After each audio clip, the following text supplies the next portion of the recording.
Two kids from Queens, cut from a different cloth. Now joining forces, helping you to elevate your personal brand. Yeah, I'm talking about Nicky and Moose, bringing you a never-before-seen perspective into the mindset, the mentality, the behaviors, the driving force, but more importantly, the stories behind the people and brands that you know and love the most.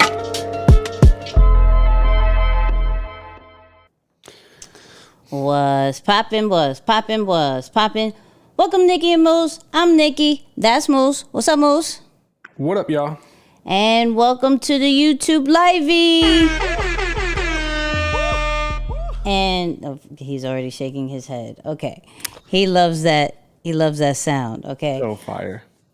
So first and foremost, shout out to everybody who's watching this live, watching the replay. Do me a favor. Please like this video. Share this video so other people could experience this. And then also our new episode 85 dropped today. So that is a whole vibe. So go check that out. We talked about a lot of great things, as we always do. Logan Paul, Lenny S. Who else we talked about? Romeo Santos. Yep. We talked about Jack Harlow and Jack this Harlow, UFC that's right. fighter that I can never pronounce his last name, but he's Nigerian and his first name is Francis. You feel me? That's right. So go check that out. All that great stuff. Moose, how are we feeling? I'm feeling pretty good. It's almost summertime in New York, full-blown weather. The only thing I'm a little upset about is that the windows behind me, they were supposed to clean them. So you can't really tell, but You can't tell at all. Yeah, pretty bad, man. They kind of messed us up on that. So yeah. No one can But tell. other than that, you. I'm good. I'm chilling. I'm blessed and grateful and super excited. I'm like, no one else can tell. No one. But it's all Yeah, good. it's just like I'd rather you not tell me you're gonna do something and then not do it. It's like I don't like that. Okay. Should have left it as is. Now they said, hey, we're gonna clean the windows. Now you don't clean the windows. I was excited that they were gonna clean the windows because I was gonna see it extra clear on the live. Now it's not clean. It's a lot. It's a lot going on. But you have a blur effect going on anyway. So would we have seen it? I think the dirt is what's creating the blur effect. I don't think I have a blur effect. I think the dirt. I think the little situation they created outside is creating an organic blur effect, which it is what it is. But that wasn't what I was going for. So are you saying that for a hack, for people to have a blurred effect, to have dirty windows? Get you some dirty windows, y'all. That's it. Thanks for coming to my masterclass. Between that and your ISO, you know what I'm saying? It's super important. Oh my goodness. What in the world? Somebody please get this man a shirt that says, I got to fix my ISO. Let me fix my ISO. Legit. Nicky's heard me say that at least 100 times. At least. It is what it is. It is what it is. But Moose, what are we talking about today? Man, you actually started this. You got us on a whole thinking streak in the last 2 days or so. Yes. So I won't dive into it too deep because I believe we're going to discuss it in more detail on the podcast. But as it relates to, of course, our brands and our business, I do think it's more important that we talk in detail about how do we think about investments? I think the cool thing about our generation right now is we are, to society's woke standards, we're pretty woke, right? We care about generational wealth and freedom and legacy and all these cool things. And with that comes, of course, financial literacy. Don't laugh. It's a part of the culture. So it comes the quotation marks is we woke. It's true. We care about these things. So I'm here for you. Yeah, but with that comes financial literacy. So for those of you who saw our email that went out today, and we talked about investing or growing your brand by investing in your brand, we're not necessarily saying investing in, say, stocks or some of your traditional routes. We're really talking about how to invest in your own brand, what things to consider, what things you should do or how to do it more specifically. So I wanted us to just talk about that. You'll notice some brands have incredible rise to the top, meaning they grow very, very quickly, very fast. Others die out. And to some extent, we have began to accept the fact that some brands are going to die or decrease in their overall momentum. It's like, hey, it's okay. But I do believe that one of the things that contributes to the decline or the death of a brand is lack of or poor investment and not being able to extend a lifeline of your brand or innovate and keep yourself relevant with where things are headed.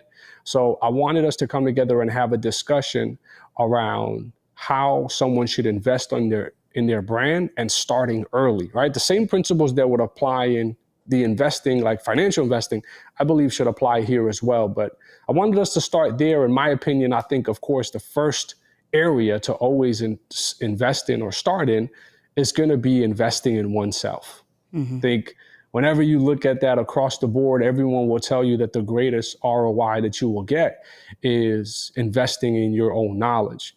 Now, of course, it can become a little bit difficult or maybe even maybe redundant when you're an expert in your field or you feel like you're pretty proficient and you're still looking to invest in yourself. But I like the conversation that we're having right now because to some extent, in a lot of different ways, it's about realizing that you don't always have to invest in yourself just in your area of work or expertise or profession. There are other ways you can invest in yourself. So yeah, let's just, kind of kick it there and maybe discuss the more important things and how to invest in your brand to sustain growth over the long period of time. Okay, we can do that. I'm here for it. Love it. I just feel like putting this air horns for no reason. Everywhere. It's going to be like that. I think for investing in your brand, I think actually the first thing to do is invest in a strategy session. To be honest with you. You don't know what you don't know. Okay? So, and I'm not necessarily always talking about investing in it from a money standpoint. Sometimes it could be time, but like investing that right strategy on how to properly start your brand, properly promote your brand. Like we tend to go head first and just go. Here I am. I'm a brand now. I'm official. Mm-hmm. Now what? And we don't always know the answers of the now what. And there's been so many brands before us that we could just ask, hello, what should I do? What about now? How, like, did you go with the logo first? Do I have to even worry about that? Do I just go straight on social media? Do I have to understand my brand messaging? Do I get a photographer? Do I shake hands and kiss babies now when I don't necessarily have anything under my belt? Like, I think a strategy session is really, really important when starting out your brand. And I mean, continuously, I think some, check-ins here and there, like, yo, how am I doing? Was it looking like? Blah, blah, blah. But I would say that'd be my first one. Mm-hmm, mm-hmm. So. I like that. Shout out to Veronica and Kurt on the check-in, of course. Would you do that even deeper into your journey? Like, is that something that you would advise for someone who's just starting and getting going? Or would you do that regularly? I think there's check-ins. You feel what I'm saying? Like, I think there's check-ins. It depends, of course, from level of investment that you're trying to put into it, what you can afford and everything. If you can do a quick program, coaching sessions, just to start off, right? I suggest that, and then kind of like maybe quarterly check-ins afterwards. See how I'm doing. Once a year, bare minimum.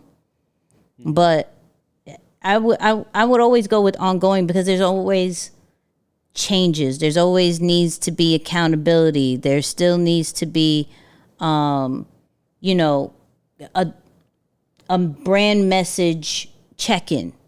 So there's a lot of stuff that goes with the brand that if you are not in that field of understanding branding, understanding content, understand those kinds of things, a check-in isn't too hard to have.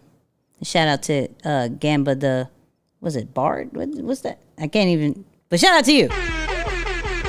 With the super chat, real quick disclaimer. If at any moment we add value to you or we ever added value to you and you're watching live, there is a super chat. It's like a little $ thing on the chat section. And it's like tipping the creator. And if you're watching the replay, there is a thanks button that does the same exact thing. So whether you're watching live or you're watching this replay, if you feel like supporting the channel, because we do this for y'all, right? And we would just appreciate if you were to do that. Certainly.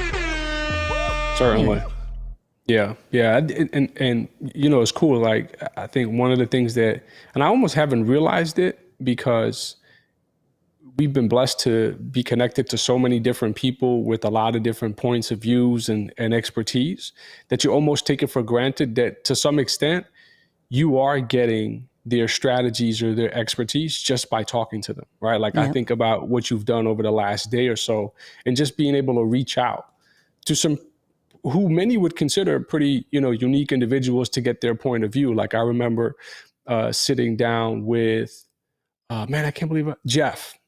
Sat down with Jeff, who is Toby's manager in Houston, and just asked him some questions. And it wasn't even like, oh yeah, let me pick your brain as part of a strategy session.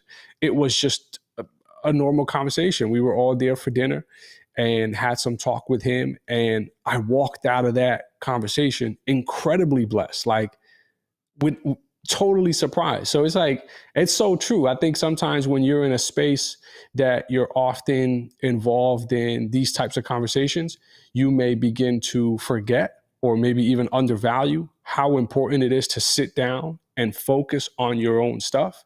But it's incredibly valuable. And especially, and also I'll say this too, if you're a service provider who's always in the, like, you make your money by providing services for other people, you probably rarely ever work on your own stuff. Like you don't work on your work, right? You're just providing the work to others. And there's a difference. So I have to agree with you on that, Nick, that you got to invest on things that help you to better understand your own work, because there's something different about people and how they see what you're doing versus how you see it. You tend to be a little bit more critical. You may not see it. You might not see opportunities as much, but definitely those others are really cool. So I think that's a great point of view. Big fact. Shout out to Beat. Hold up. Shout out to Beat Life TV for the super chat. Shout out to them. My bad. Go ahead. Hey, shout out to everyone who's doing a super chat just so that we can keep playing the air horns, because the air horns is just so, I don't know if they're going to go out of style for a while. This thing is too dope. You're so silly. But no, I was going to say, what about on the personal side? Anything on the personal side that you feel can accelerate the growth of your brand or your business? Because, I'm always almost impressed and really inspired by how much the two are connected, right? Like, I always talk about this, that despite of how much you may think so or not, what happens in your personal life really impacts what happens in your professional life. And in this case, of course, your brand or your business. So I'm wondering, anything on the personal side that you're like, yo, these investments are super critical for growth and what happens in that arena? I think for me, I would have to say books. I really would. I would say books, and a combination between your craft, outside of your craft, and personal development, right?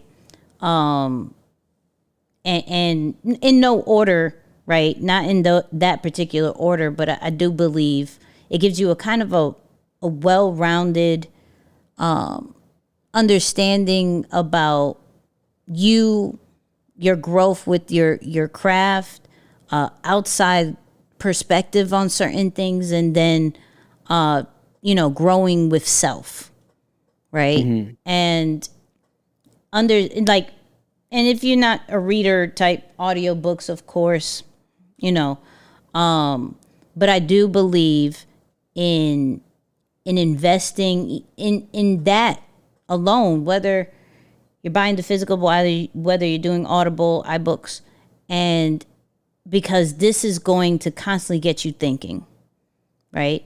And with that, I'm not trying to stay stagnant. And even if it's a book of 15 years ago, there's still something new we can learn from it that maybe we can't necessarily see with new books right now. So for me, from a personal standpoint, a combination of your craft, outside of the box, and that could be like fiction or something, right? And personal development, those books, I think, definitely have a true impact and something you should invest in your brand. I like that. Beat Life TV said, treat your library like it's your business's diet plan. That's a nice little bar right there. I like that. Treat it like it's your business's diet plan. That's a good word. That's really good. That's a good word. I really like that. That's a good word. Yeah, I don't know. We're going to take that. Probably going to tweet it. I'm just going to let you know. Actually, can I copy it right now? I don't know if I can copy it. Yeah, we'll give you credit though. We'll give you credit. We'll say BLTV. Right now. That's a good word. Drop your Twitter. Drop your Twitter if you have one. If you don't, I don't know how I can help you right now. I'm about to tweet it right now. Yeah, no, that's a good word. No, and I was gonna say, I don't know that I can necessarily fit this into a category because it's such a unique, almost learning altogether. But I will say any experience or just anything in general that allows you to better or more take a greater embrace of who you are. Put that at the top of the expense report, the investment report, the bank account, wherever it needs to go. Put that at the top of the list, man. I can't tell you guys how important that is. I'm still learning that, and almost just beginning to accept it, that you're always going to go through new seasons that allow you to learn more about yourself than what you thought you knew in previous seasons. And I'm one of those, like, I think we're all perfectionists to some extent, but I have like almost like a sickening perfectionism type setup, because I always feel that I'm at the top of my game in most of my new seasons, right? So like if I enter, when I first entered, maybe say our partnership, Nicks, I was like, oh man, it's over. Like there's no way I can get better. I feel like I'm always good. So when new things come to me, although they're such a great blessing, they always take me by surprise, because in some regard, and I know this sounds weird, but it's like, it's a disappointment to your old self that there are things that you didn't know. And while you're benefiting from what you're learning in a new season, you're still upset that you maybe missed out on opportunities in that old season, or you didn't capitalize on that. Yeah. But I can't stress the importance enough of every part of you that you've been running away from, finding the courage, finding whatever it is you need to find to help you fully embrace it. That is almost always the answer to bring you closer to the success that you wish you have. So if you're making $1 and you wish you could make 10, just look for 2 to 3 things about yourself that you often hide. And if you find a way to embrace those openly in public and just accept them as part of your being, I guarantee you'll go from 1 to 10 off of nothing crazy that you did, but embrace parts of you that you were trying to hide. The more you do that, something about just the friction, the heaviness in your shoulder and your spirit and your being that you are carrying begins to disappear. And conversations become different. People look at you different. Connections happen a lot more regularly and easily. They don't take as much effort. even as an introvert, like that's the one thing that I think I'm a little bit surprised about in this season is that I'm making connections that are a lot more effective and at a much higher rate than I normally would before. Like there was always this like awkwardness of, oh, should I say something? Wait, are you going to say something? Is it my turn or is it your turn? Right. And it's just like this weird awkwardness that makes conversation or anything weird. But now I'm like, wow, there's a flow to it. It's happening. So yeah, I would definitely advise people on a personal side, please. And I know it can be tough, man, but certainly push yourselves to think about those things that you're often running away from and just start wearing them like an S on your chest. Like, yo, it's over. It's me. Like, and I bet too, say this last, I bet too, you'll be surprised that although you thought you were hiding them, a lot of people already knew that about you. You know, like, you thought you was hiding the fact that your favorite color is blue? Really? You thought that you hiding that? Do you know how many people know your favorite color is blue? Okay, wait. This is so left, and I'm okay with this. This is so left.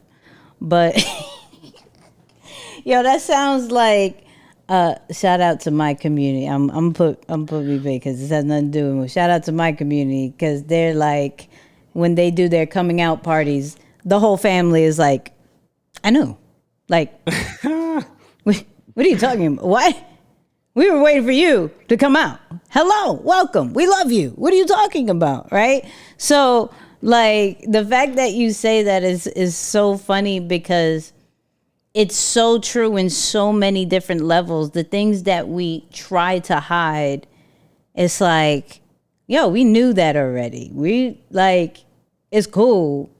Like, whatever you want to do, but we knew that. And also onto that, to that same point of, like, when you, like, start but start speaking on the things that you're trying to hide or that you're not so, that you may be ashamed of or not proud of, finding them as Moose would like to say sometimes, limitations and not necessarily weaknesses. It stops being something that you are ashamed of or that even is a problem. Like, I know for sure that I go, I'm mad impatient on this stuff. I could claim my flaws and I will sometimes say I'm not trying to change them. When in actuality, as I grow, they change. So now they're not as weaknesses or flaws as they were maybe 5 years ago. Yeah. How I move, how everybody moves, and once they continue to say, yo, I do this, blah, blah, blah. Now, my hard-headedness, I haven't necessarily changed. I've gotten better, but I'm still very hard-headed, right? But a lot of the other things that I've been speaking about out loud and just embracing, this is me, this is who I am. You like it or love it, but if you don't, you go somewhere. It starts not really being something I even have to say anymore because it's not even valid. Yeah. No, I agree with that. I mean, I've just been in that season myself and kind of thinking of like, yo, what are those things that you tried to hide, and just openly embrace them so that you can, be free. So I hate Isaiah. Real quick conversation. We're in Mexico, right? And I have my Be True fanny pack, right? Rainbowed out, Be True, every day, all day, right? And everything he said was, this person has to be true. I have to be true. This thing, he's not being true. No, that's not everybody needs to be true. No, they all need to be true. I'm like, you're right, Isaiah. Gotta love You're it. right. I love Isaiah. Shout out to Isaiah. Gotta love it. That's funny. Gotta love it. Let's go in the next topic, and this was an interesting point because it came up where another area that people need to invest in is a team. Now we've talked about this a couple weeks back. If you guys remember, especially those who were on the live, if you weren't there, go check out that replay. The last few lives have been incredible, by the way. So yes, if y'all haven't been tapping into those, make sure you go check them out after this one, right? Don't leave this one to go check it out. You already know what I'm saying, right? And if you need a team, how about this? Whether you're live or you're watching the replay, type in one or I need a team. Just let's see who is in the building that feels at this moment that they need to be in the team. No right, wrong answer. Just making that known. Go ahead. Yeah. But yeah, I was not necessarily surprised, but I definitely do wanted to talk about that part as well, like the importance of one of your investments being in a team. And if you remember, I challenged some people to hire someone for something, for any part of what you do, hire someone so that you can start almost embracing or getting yourself introduced to the next level of growth in your brand or that next level in your brand in general. But let's talk about that for a little bit, because dealing with people, man, it comes with a whole, I'm talking about a whole life of lessons and interesting moments that many of us may have not even thought we will consider or come across. And I don't want to say dealing, because dealing sounds bad, but working with, that sounds better. Working with people or building people or all of those things, that can be challenging and very interesting in many ways. What's your experience like on that front, and what are you doing to invest in your people and your team? You want to word that? You know where I could go with this. So like, wherever you like. You know what I'm saying? It's your world. We go wherever. Don't do that. Don't do that. You gonna Moose, ask a specific question. No. Just talk about your decision to invest in a team, because again, I think especially for people who don't have issues getting things done, it's easy to run as a lone wolf and not rely on anyone. It may feel more convenient at times, but I do think there's something special about someone who decides to, because you got to think about this, right? And forget all the politically correct talk for a second, but think about this for a second. For anyone who decides to go with the team, you're essentially at least at first, sacrificing less pay, more time away from what you want to do, and probably more time dedicated to teaching others about how you like to do it or how you can do it collectively. There are a lot of compromises that have to happen. There's a lot of grace that's often extended if you're going to stay in a partnership or some form of team for any amount of time. I feel like every single day, whenever I'm dealing with a team, I gotta extend some grace. Like, no, it's cool. They didn't mean it that way. No, it's cool. You know what? No, that was my bad. Like, you're constantly having a compromise. So there's a lot of things that, whether it be traits and attributes, and I'm gonna just use that word like written right there. It can be exhausting, right? To have to do that so many times. But the long haul, when you start talking about longevity and long-term success, the benefits of having a team are like, there comes second to none, because you're able to eventually start scaling much quicker and do things a lot bigger. And you also build some really cool relationships or friendships that are definitely important to growth, right? Or feeling like you actually belong.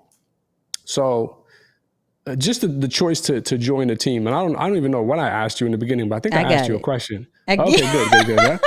I forgot what I asked at this point, but I just wanted to voice some of my frustrations. So I just want to voice some of my frustrations. No. So what I'll say, I'm actually going to invest more in a team, because these past couple of days has been really good, because it is making me understand the power of my thoughts and my ideas, right? And so to continue to strengthen that and really go more into that, I have to free my stuff up.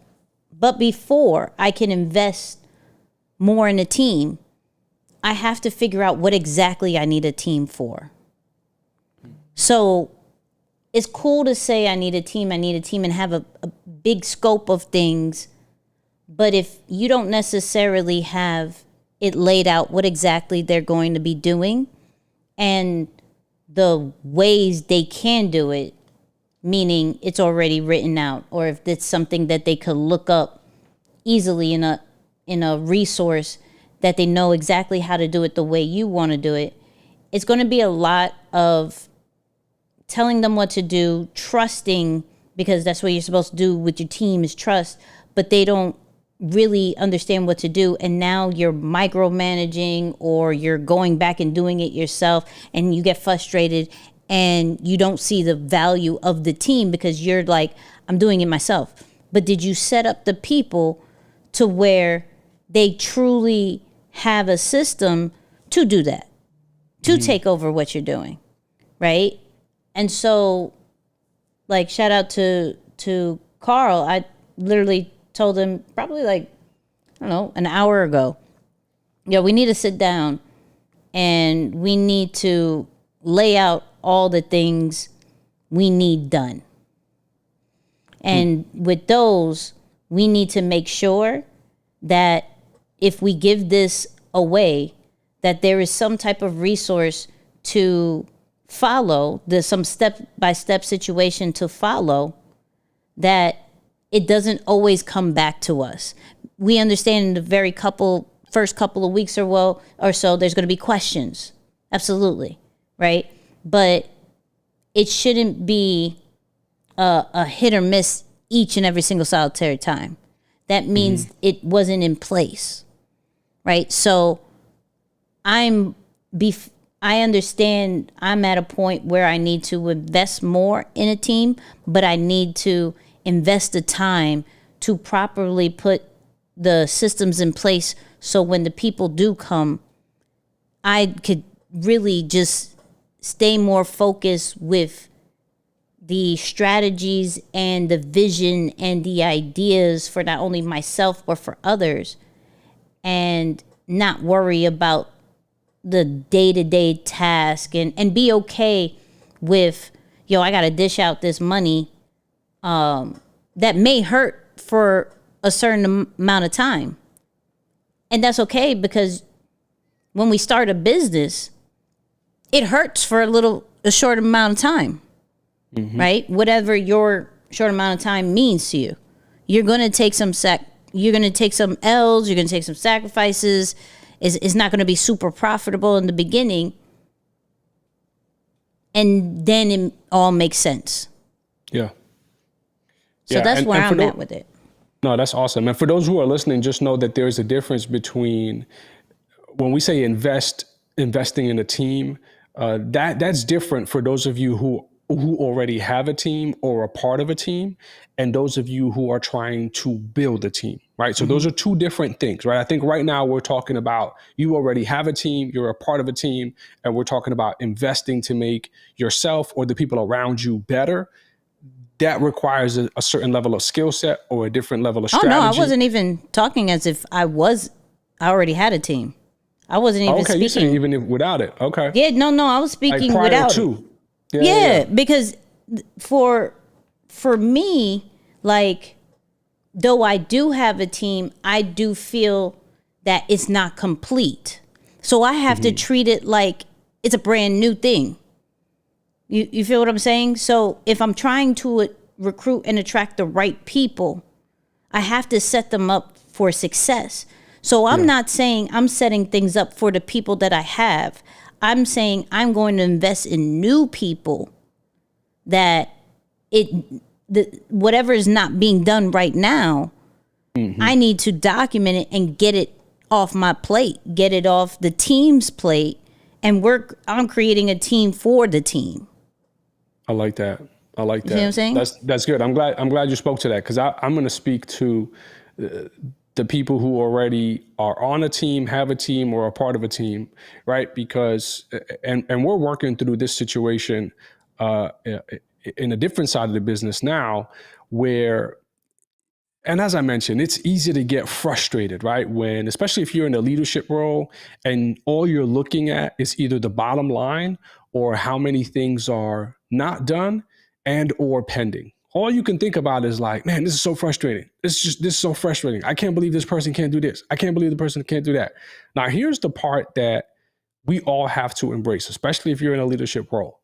Whatever is happening or is not happening is a direct reflection of your leadership. And that hurts. Like that, you might sometimes feel like, no, but I'm up to I'm stepping up to the plate. I'm doing everything that I can.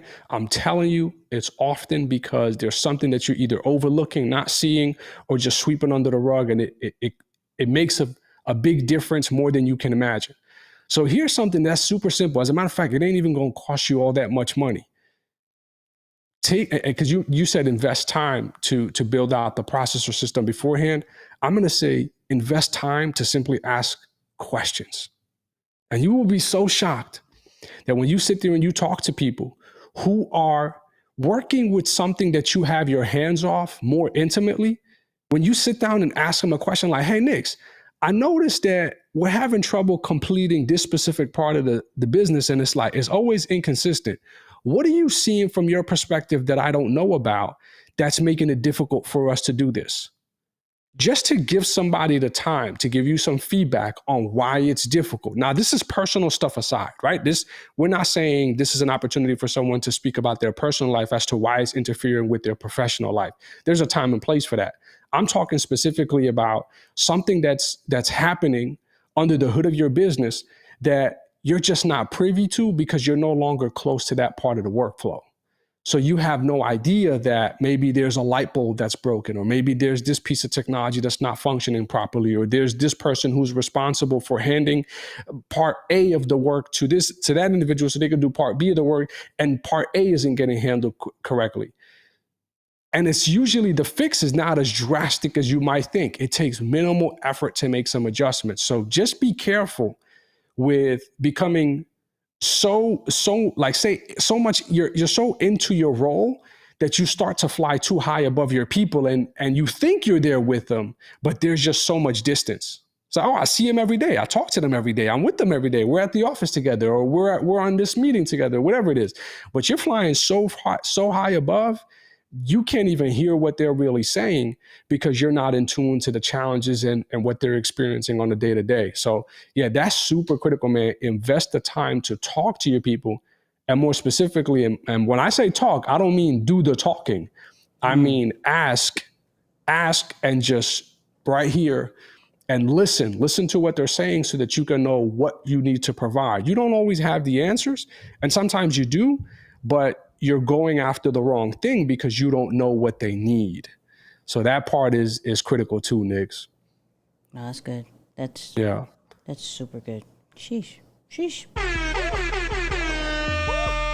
Anything else on the team front before we jump to tech and workflow? Just anything that you might, think is important? I think everybody, listen, everybody who's screaming that they need a team, it's definitely, it has its pros and cons. Definitely has its pros and cons.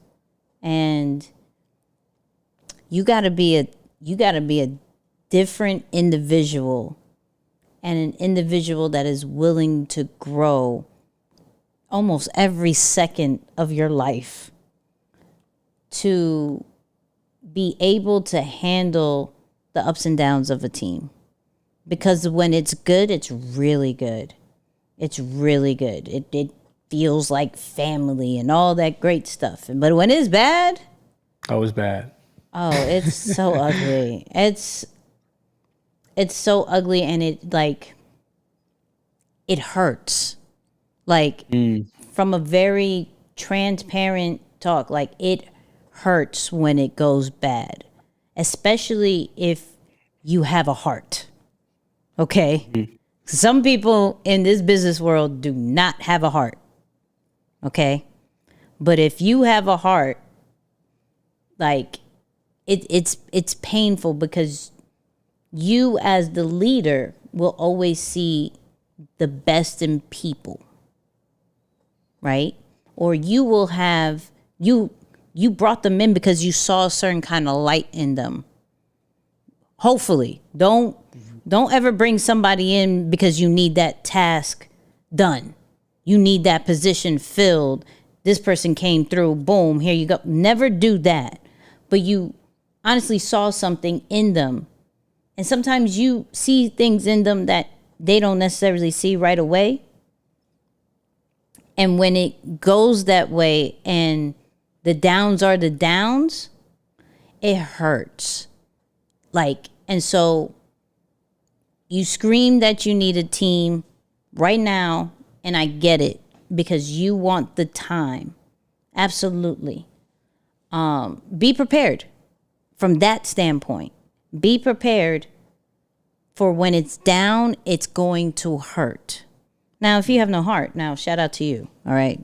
Shout out to you, because then you're like, it's down, whatever. They could go and all that. But you're going to there's some that are going to get attached. You're going to realize they have lives. They have family. They have, going through personal issues. And yet your business stuff isn't done. Are you ready to have those types of conversations? Are you ready to deal, if you are attached, are you ready to deal with the downs that could be avoided? Like I said, it's a different, you have to be ready for that. So you scream it, I promise you, don't scream it too early. Well said. Yeah, hold the horse. Hold the horse if you can. All right, let's talk about the final piece, and I think the value of this. I've recently learned the value of this, and it's investing in technology. For those of you who are just checking in, welcome. We're glad you're here. Happy Monday to actually no, not Monday. I'm bugging out. Happy Tuesday to you. Hi, I'm Moose. That's Nicky. Welcome. But we've talked about investing in yourself first and foremost, right? There's a few different ways you can do that, whether it be a strategy session or just your own personal growth and healing and all that good stuff, right? That's always important. Second thing is invest in your team, whether that be before or after you are on a team or have a team. So those two are important. And then lastly, I want to talk about, of course, investing in what some people consider their workflow or what others consider technology and helpful resources to help you work efficiently and effectively. So I say Nicky always knew the value of this because she's always on top of the best tech and the most cool gadgets. And she's always like, that's her thing. For me, I just didn't pay attention enough. But now I'm realizing it got my attention, of course, the end of COVID era, or, I finally caught up to speed to some extent towards the end there. But then also from a business standpoint, more importantly, I learned about this thing called vertical integration. And if you're someone who is talking about operating efficiently, not just in terms of your workflow, but your numbers being efficient and not having ridiculous expenses, you want to learn about vertical integration. And usually technology is one of those things that can really help you to do that. So that's something that can be pricey for some of us. But if you're talking about being here for a long time, investing in those things are important. So Nix, I'll let you, again, kind of start us off in that area, when it comes to investing in technology, resources, helpful tools, things like that. What are some of your best practices or approach when tackling that situation?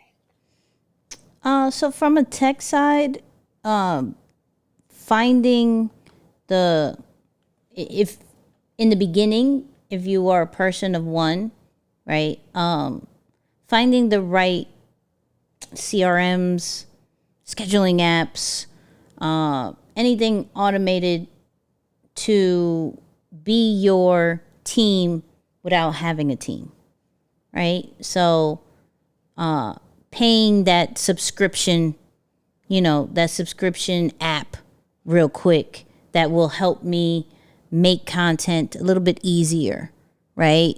Help me schedule out my posts when I know in the beginning I have to run my business you know, and can't spend all the time on social media. To have the right systems when I do get an email or a new client, what database am I putting in to where they can get the invoice, the emails, the portal all right away. So understanding the needs first and finding the software, finding the correct systems to do that in a very beginner or mid-level situation. Now, of course, down the line, you will have to look at enterprise prices and enterprise movements and things like that.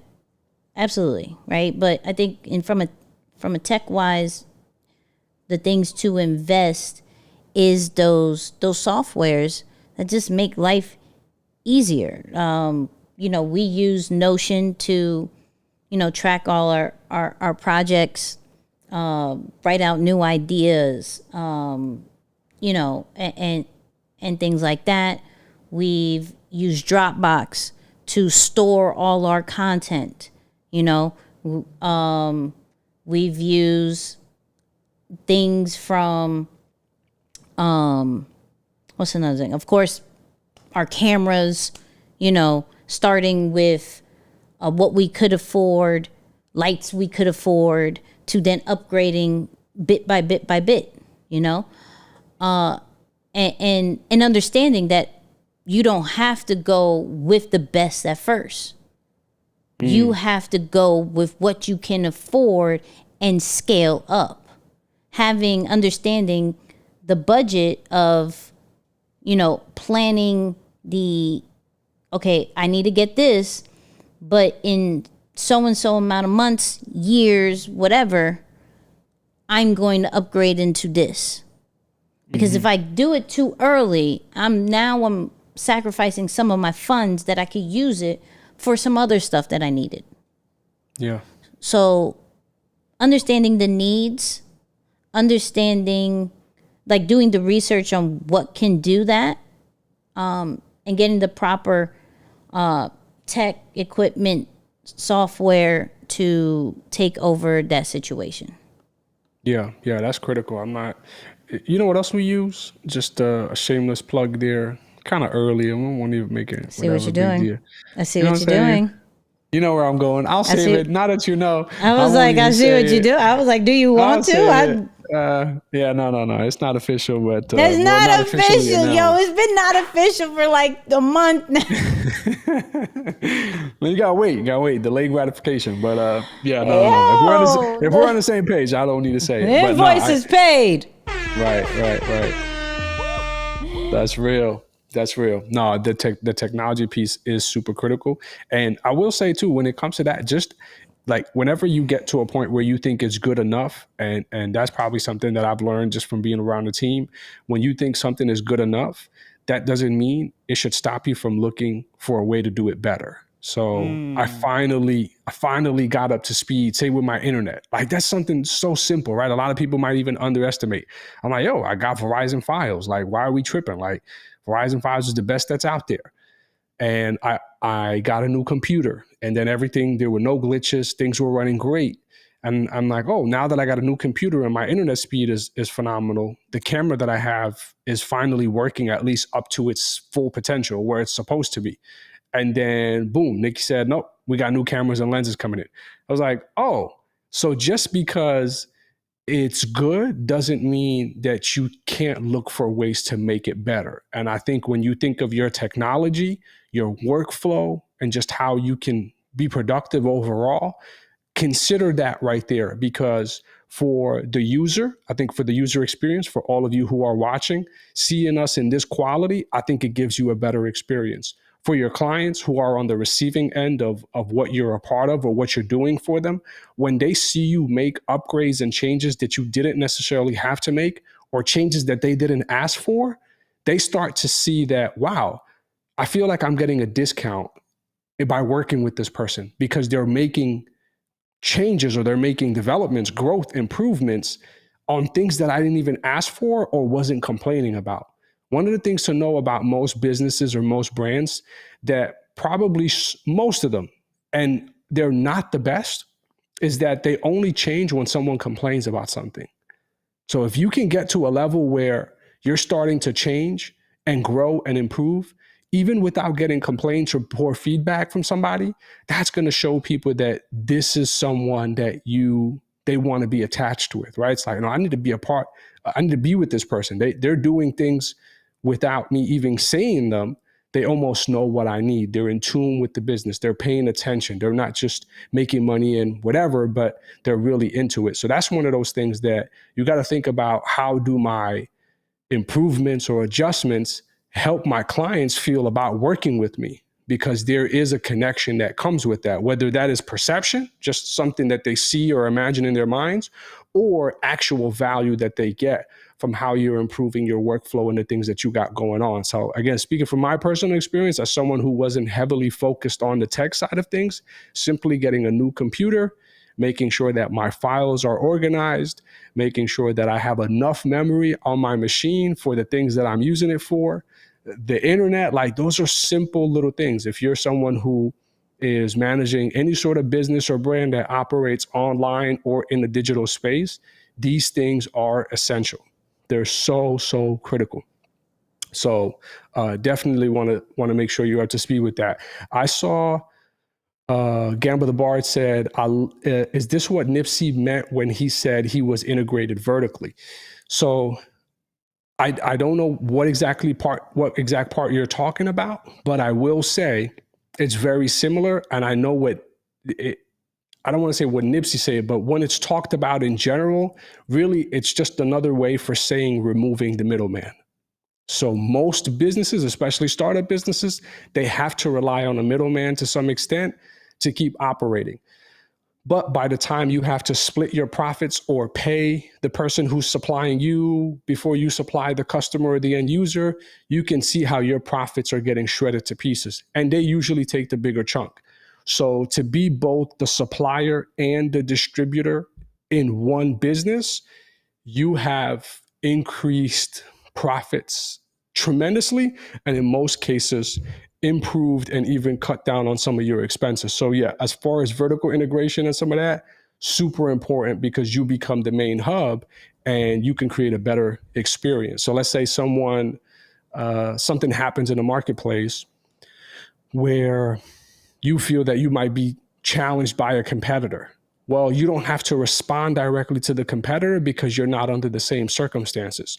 You can create a unique experience for the customer because you have more control over all of the different distribution channels. So it can get a little like, I don't want it to feel so, I don't know, just like crazy or super deep for no reason, but it is a really cool part of business when you start getting into the nitty gritty of things and thinking about how you can control your marketplace, make sure that you can't get bumped out or get your legs cut out from under you. That's one of those things that's very important. Facts. Yes, sir. There it is. So, real quick, fast, in a hurry, depending on when you watch this, me and Moose are going to be in Atlanta. Hey. Okay. For all the individuals who can get to Atlanta this weekend, which is the weekend of the 20th and the 21st, he is doing a conference, the 360 Man Conference. As you heard, it's a man conference.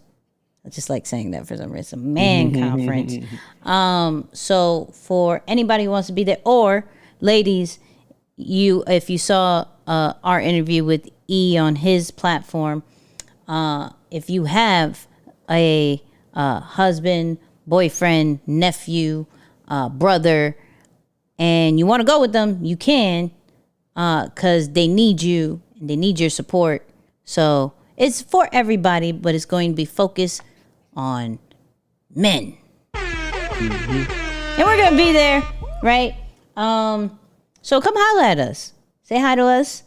Say, hey, I listen and I watch the podcast. Love you guys. Come on. So shout out to everybody who's going to be there in Atlanta. We'll be there. I'm going to kiss hands. I'm going to shake hands and kiss babies. That's very like Don't judge me. You know, old school. No, I'm not kissing hands. I'm shaking hands and kissing babies intentionally this weekend. So yeah, that's that. But we are. Wait, Ronald asked. Hello, Ronald. Ronald asked the question last minute. What's the best way to drive traffic for other people to invest in your stock? What? Do you understand what he's saying? I don't understand what he's saying. I mean, unless you have like your own stock, that I'm not. Are you meaning you are the stock? What do you mean, Ronald? Yeah, give us some clarity. I feel like I should know. I should know more. I feel like I didn't understand that. Yeah. We do got a couple minutes though, man. If y'all have any questions, man, I've always tried creating a space where we could do like live Q&A on some of these. I think that'll be cool. But, you know, again, if you have any questions, always feel free to drop them in. We're happy to add additional value as best as we can. Thanks. So if you do, we good. Moose, I got one question for you before we go. Okay. I'm here for what is the next investment that you are going to do for your brand? It's a good question. I was actually pitched to make an investment for my brand yesterday. And it was like a hefty investment too. It's like in the 7, 8, 9, 10K investment for the brand. And I was like, ooh, Monday morning, 10K investment. I said, let me get back to you the end of the week. Let me just see how we do with some of these contracts. And another one. I'll let you know. Yeah, right. I'll let you know. But I think for me, I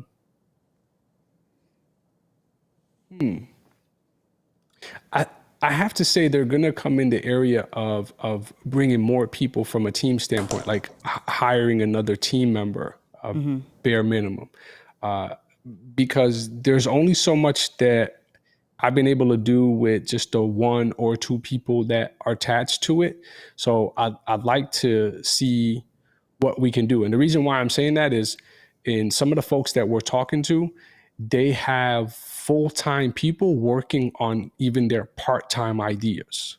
I was like, man, that's a unique setup. If you think about it, you might have some things that you're not totally banking on to be the full bread and butter of what you want to do, but there's still full-time energy being dedicated to that. And you can't do that if you're just by yourself. So in short, I think the next investment will most likely come in the form of bringing a team member, utilizing some of those different strategies we talked about a few weeks ago, to have a little bit more energy dedicated to what I'm trying to do. Makes sense. I like it. Yeah. I like it. Ronald clarified though, he said, how do you get people to invest further in you or your brand? You got to believe in it. You got to believe in it. So it starts there. I don't know exactly what you're doing to give the, give the proper, let's say, advice. We would have to have more of a offline conversation. But if people aren't investing in your brand, there's a disconnect some way, shape, or form. Whether from you may not believe it fully because you may think others are better than you. The other people may have your brand, like your products a little bit better. And so, but you're just starting out, but there still has to be some confidence level because you could sell water to a whale. I think anybody, no matter what level you are, it's all about confidence, right? And we talked about that on this week's episode. So if you haven't heard it, I really suggest that you do. But after that, then it's just a matter of your brand message getting in front of people and having the proper promotions and the strategy around that. But like I said, I don't know what you're doing. So it starts with the confidence and the belief, and then the proper strategy and the promotions. Yeah. Hey, let me take this one real quick too, in 30 seconds or less, because I've seen a few people comment about this, which I really appreciate. I'm super grateful. I definitely appreciate the love. But Eddie said, love the new approach to your content on IG. What was the most valuable lesson you stumbled on during your social media break? So I will say this. There's a lot of personal work that went in during that entire time. It was almost like a complete revamp. And that's why you notice every single one of my first strategies over the last few weeks has been healing and some form of self-development. Like that's the secret sauce. I think I could say it a lot of different ways, but it ultimately comes down to that. The second thing is I really just learned and accepted the fact that best practices are just suggestions. Best practices are just suggestions. So I don't care what guru or expert is telling you, you must do this and this and this and that. And that's the best way to blow up. At the end of the day, those are just suggestions. You don't have to follow them. You can if they work well for you, but you ain't got to follow them if that's not your flow or your rhythm. And I think I just found my rhythm. I'm not a content creator. I'm someone who documents things with a little bit more emphasis to make sure that they're digestible for people and can be helpful for them. When I take that approach, I always succeed. My first ever post that I created that went viral and like actually made me feel that I can create content or share some form of value to the world was a post that did just that. It just documented my story and told, people more openly about who I am. So every time I do that, I always seem to win and get a lot more traction than me pretending to be something that isn't really my natural flow. So that's the part that I'm embracing a little bit more, Eddie, but I definitely appreciate the question, man, and thanks for taking notice. All right, people, we are out. Definitely go check out the podcast. Listen to it. If you want to watch it, it drops every Wednesday at 8 p.m. Eastern. We drop the video version of it. So either listen to it on your drive to work, working out, however you feel about. Maybe you just want to learn something new. This is that podcast that you can learn something new, because we constantly learn something new with our podcast. And then you can watch it and be in the chat with us. You know what I mean?